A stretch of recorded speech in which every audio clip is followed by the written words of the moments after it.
Prateek here from Daxmoy Transformations Islington, London, and yes, another video for you guys. And as you can see, today's video is on the topic pain.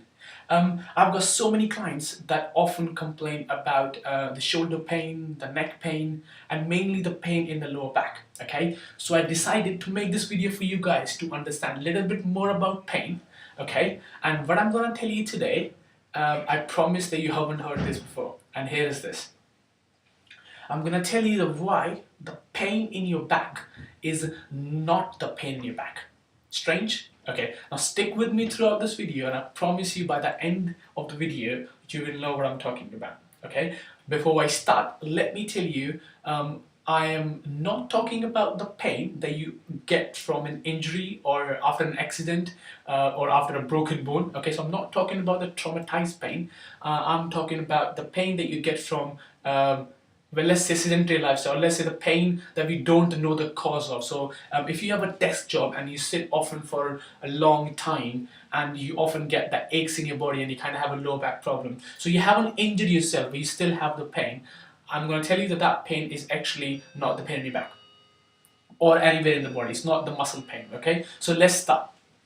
Now, when you get this pain in your body, let's say in a shoulder muscle or neck muscle or back muscle mainly, a biggest problem. Okay, we start dealing from that perspective, but we don't know the source of the pain. Okay, and the next thing we look at, okay, let's check the shoulder joint or the spine or the hip joint or whatever it is. Okay, and the next thing we look at is we try to go into deep myofascial release and we kind of all these massages we're trying to do. Okay, what I'm trying to take you is I'm trying to take you all the way upstream. Okay, to the system that's actually polluting the everything. Okay, so system that actually trying to convey the message to all the way down to the muscle. So it's like a river here, okay, and you get this polluted water all the way down, okay.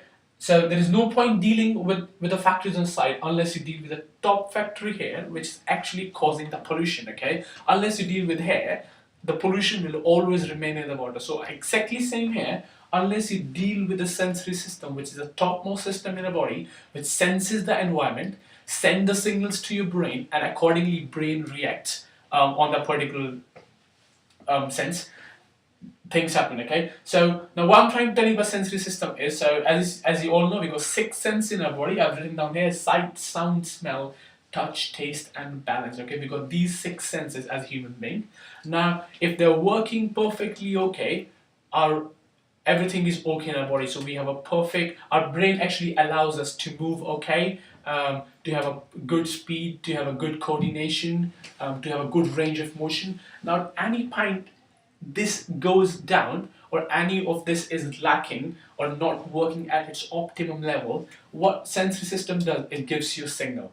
Okay, now what I'm trying to say by that is, for example, if you have a desk job and you sitting on a computer for like 8-9 hours every single day, and then you go home and you still, so you're kind of restricting your sight from all the way here to just here. Okay, basically drawing what we're supposed to have a power as a human being, we're not using that, we're restricting the range. Okay, so sight basically is not using its whole point. Now, it could be same with balance. So instead of not moving a lot and sitting on a chair throughout the day, we're not actually going left or right, actually moving diagonally, which you're meant to do as a human being. Okay, so that sense is restricted. It's not working its optimum level. When it doesn't work its optimum level, okay, what sensory system does is sends you signals. Okay, it sends you reminders. Say, hey, it's not working, and the reminder is in the form of these things: the weakness, the stiffness, the restricted range, the lack of coordination, and the mainly pain.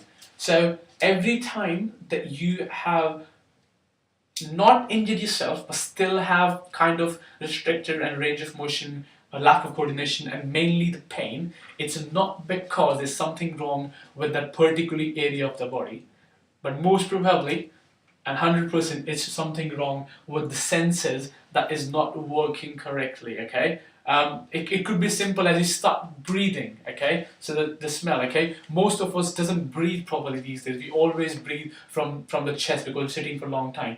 We as human beings are meant to breathe from our diaphragm, which we call diaphragmatic breathing or belly breathing. Okay, now once you start shifting, you're breathing from chest to belly, okay, your range improves massively.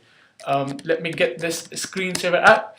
Yeah, so your range improves massively, and you'll see the pain has gone down. So this is what I was trying to tell you in this video. Okay, I hope this makes sense. I'm gonna make separate video to make you understand that how can you improve the senses individually. That's another video. That's gonna be a long video. Okay, but I want to give you a taster that, guys, the pain that you have often by sitting for a long time is not because anything is wrong with your back or anything, okay? It's because one of the senses is not working properly. If you work on your senses, just understand, if your sensory system is up to the mark, it will have to send the reminder, okay? So it's just the reminders in terms of pain or in terms of weakness that you need to work on it. I hope it makes sense, and I hope you get it. If you have any questions regarding to it, please post them below.